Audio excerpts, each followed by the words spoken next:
महाभारत के युद्ध में कर्ण और अर्जुन आमने सामने लड़े थे। कर्ण के पास परशुराम द्वारा दिया गया विजय धनुष था तो अर्जुन के पास मयासुर या अग्निदेव द्वारा दिया गया गांडीव धनुष। दोनों के ही तर्कस में सभी तरह के दिव्यास्त्र थे, लेकिन कहते हैं कि कर्ण का धनुष अर्जुन के धनुष से कहीं ज्यादा बेहतर था। तो क्या ऐसा सच में था मित्रों? तो यह सब जानने के लिए आप हमारे इस वीडियो के साथ में बने रहे अंत तक। अर्जुन के धनुष की टंकार से पूरा युद्ध क्षेत्र गूंज उठता था। रथ पर सवार कृष्ण और अर्जुन को देखने के लिए देवता भी स्वर्ग से उतर गए थे। इस धनुष का तर्कस अक्षय था। इस तर्कस के बाण कभी समाप्त नहीं होते थे। कुछ बाण तो लक्ष्य को भेद कर वापस लौट आते थे। यह धनुष देव, दानव तथा गंधर्वों से अनंत वर्षों तक पूजित रहा था। वह किसी शस्त्र से नष्ट नहीं हो सकता था तथा अन्य लाख धनुषों के समान इसमें शक्ति थी। जो भी इसे धारण करता था उसमें शक्ति का संचार हो जाता था। अर्जुन इस धनुष के बल पर पाशुपदास्त्र, नारायणास्त्र और ब्रह्मास्त्र छोड़ सकते थे।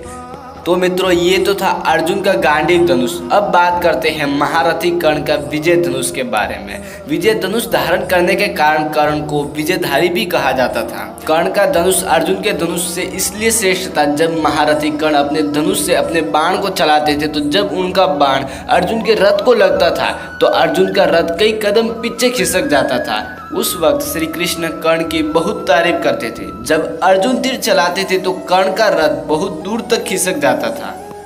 तब अर्जुन ने श्री कृष्ण से पूछा कि मेरे तीर से कर्ण का रथ बहुत दूर तक चला जाता है, जबकि उसके तीर से मेरा रथ कुछ कदम ही पीछे खिसकता है। फिर भी आप मेरी नहीं बल्कि उस कर्ण की प्रशंसा करते जा रहे हो। इस सवाल के जवाब में श्री कृष्ण कहते हैं कि तुम्हारे रथ पर स्वयं हनुमान जी विराजमान हैं और मैं बैठा हूँ। फिर भी कर्ण के तीर में इतनी क्षमता है कि वह हमारे रथ को कुछ कदम पीछे धकेल देता है। सोचो, यदि हनुमान जी और मैं इस रथ से उतर जाए तो क्या होगा? अर्जुन उनकी बात समझ जाता है। कृष्ण ने यह भी कहा था कि जब तक कर्ण के हाथ में उसका विजय धनुष है तब तक तीनों लोगों के योद्धा एक साथ मिलकर भी कर्ण को नहीं हरा सकते हैं। कर्ण के धनुष में ऐसी खूबियां थी जो अर्जुन के गांडीव धनुष में नहीं थी। विजय एक ऐसा धनुष था कि किसी भी प्रकार के अस्त्र या शस्त्र से खंडित नहीं किया जा सकता था। इससे तीर छूटते ही भयानक ध्वनि उत्पन्न होती थी।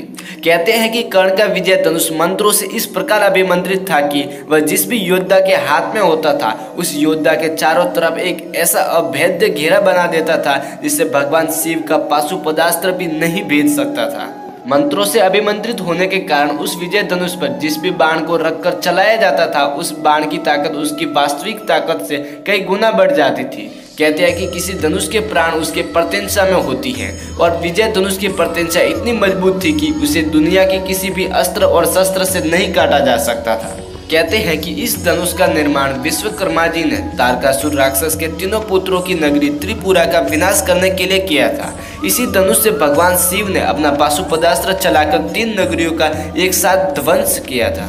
उन तीनों असुरों की नगरी के विनाश के बाद भगवान शिव ने इस विजय धनुष को देवराज इंद्र को दे दिया था और देवराज इंद्र के पश्चात में भगवान शिव ने इंद्रदेव से पुनः लेकर परशुराम को दे दिया था और परशुराम जी ने उस धनुष को अपने प्रिय शिष्य महारथी कर्ण को दे दिया था। तो मित्रों, ये था आज का हमारा वीडियो। इस वीडियो में आपने जाना कि कितना शक्तिशाली था विजय धनुष, और यह भी हमारे कमेंट बॉक्स में कमेंट जरूर करें कि गांडीव धनुष ज़्यादा शक्तिशाली था या विजय धनुष। और साथ ही मित्रों, अगर आपको हमारा ये वीडियो पसंद आया तो कृपया हमारे इस वीडियो को लाइक, कमेंट, शेयर एंड हमारे कर्मयोगी चैनल को सब्सक्राइब जरूर कर दें। तो चलिए मित्रों, आज के लिए इतना ही। फिर मिलते हैं अगले वीडियो के साथ में।